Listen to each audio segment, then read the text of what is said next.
Assalamualaikum warahmatullahi wabarakatuh. Halo teman-teman semuanya, saya Ahmad Jabar Muthalib dari Gerakan Literasi SMPN 1 Kagomora. Dalam kesempatan kali ini, saya mewakili tim saya untuk membawakan sebuah dongeng yang berjudul Asal-usul Gunung Tangkuban Parahu. Jika teman-teman penasaran dengan dongeng ini, yuk simak dongeng sampai habis.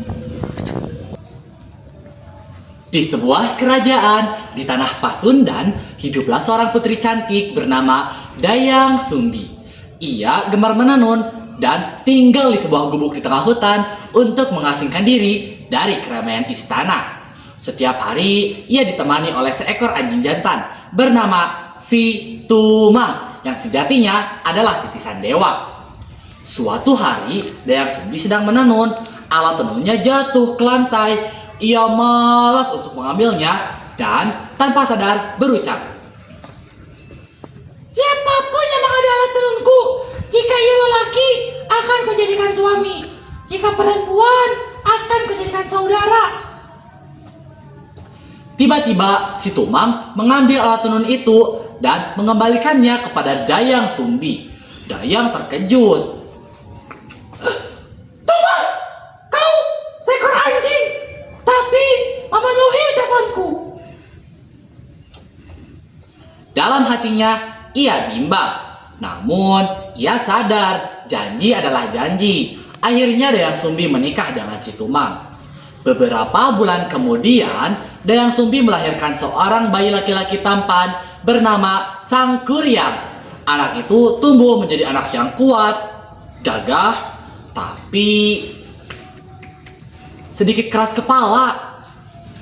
Suatu hari, Dayang Sumbi meminta Sangkuriang untuk berburu ke hutan.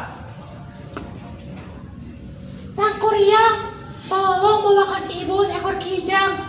Ibu ingin memasaknya." Ujar Dayang lembut. "Baik, Bu,"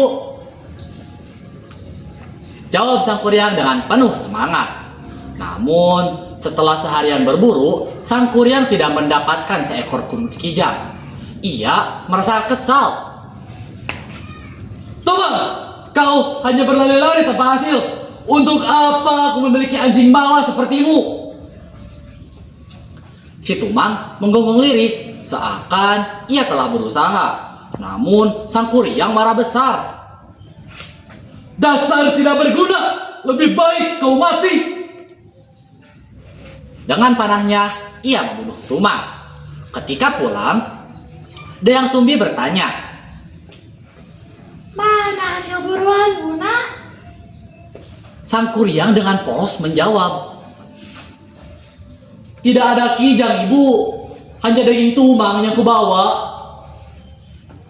Dayang Sumbi terbelalak. "Apa? Kau membunuh Tumang? Dia ayahmu!"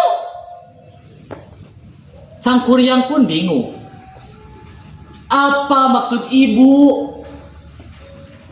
Dayang Sumbi menitikan air mata. Lalu ia memukul kepala Sangkuriang dengan centang kayu hingga berdarah.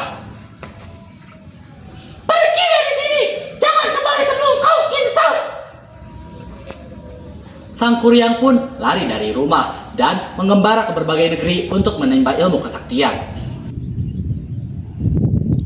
Sangkuriang pun lari dari rumah itu dan mengembara ke berbagai negeri untuk menimba ilmu kesaktian. Bertahun-tahun kemudian, Sangkuriang tumbuh menjadi pemuda yang tampan, sakti, dan gagah perkasa. Suatu hari, ia kembali ke hutan dan bertemu seorang wanita yang awet muda. Benar, itu adalah Dayang Sumbi. Namun, ia tidak menyadari bahwa wanita itu adalah ibunya sendiri. Sangkuriang terpesona.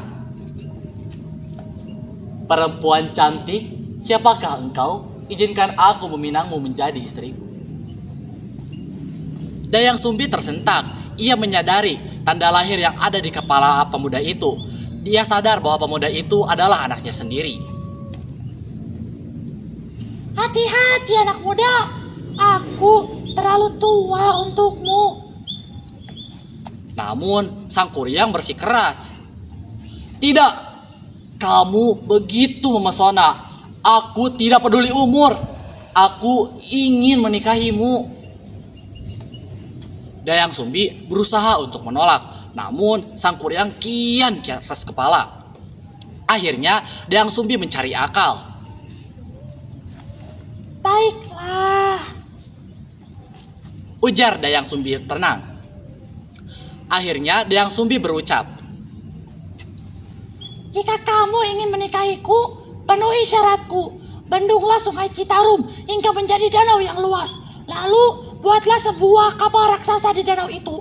Ingat, semuanya harus selesai dalam 1 malam. Sang Kuryang pun tersenyum percaya diri. Hanya itu, syaratmu akan kupenuhi.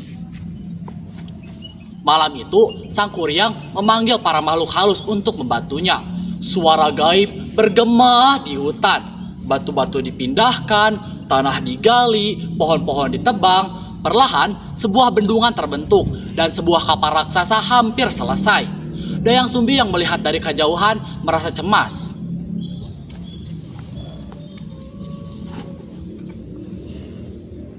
Ya Tuhan, jika ia berhasil, aku akan benar-benar menjadi istri dari anakku sendiri.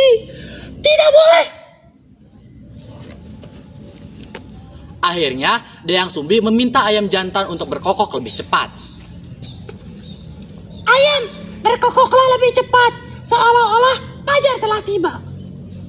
Tiba-tiba, ayam tersebut langsung berkokok keras. Kukuruyu! Para makhluk halus terkejut. Apa? Fajar telah tiba. Kita harus pergi. Mereka pun lenyap dalam sekejap.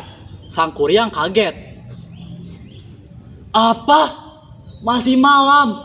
Kenapa ayam berkokok? Ia melihat pekerjaannya yang belum selesai.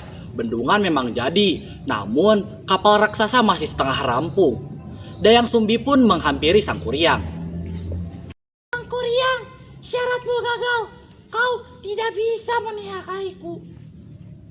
Sang Kuryang pun menggeram.